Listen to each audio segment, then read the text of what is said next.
So today we're talking about the fear of missing out. Jesus responds to that fear in his words from Luke chapter 9, verses 23 through 26. Would you please stand as we read God's word together?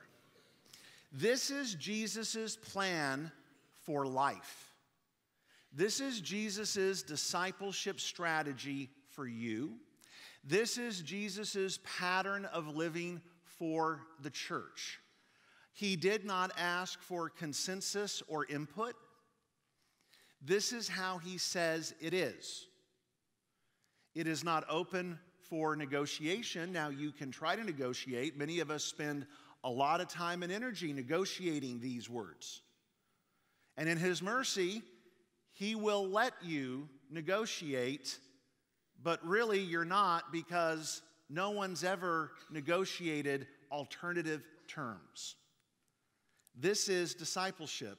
This is life in Jesus for you and for me. Then he said to them all, "If anyone wants to come with me, he must deny himself, take up his cross daily, and follow me.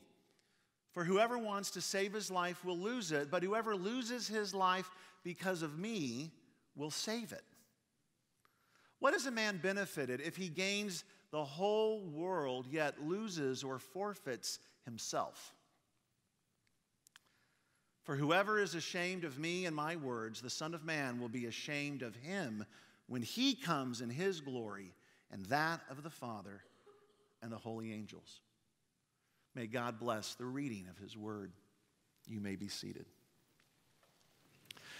So, the fear of missing out, I guess, has always been a temptation. Humans have always invested in things that ultimately don't matter. Let's admit it. We confuse discipleship with the American dream. We don't want to miss the good life. Our culture tells us that you are owed the good life. So what do?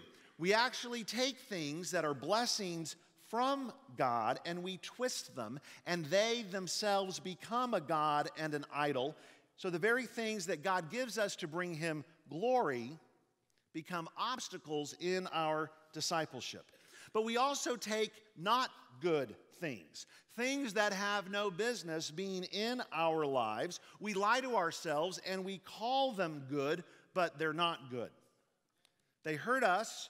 They hurt others, they hurt our witness, and it brings shame to the gospel. Because I think at the end of the day, there are a lot of us that frankly aren't fully convinced that the Jesus way is really for us.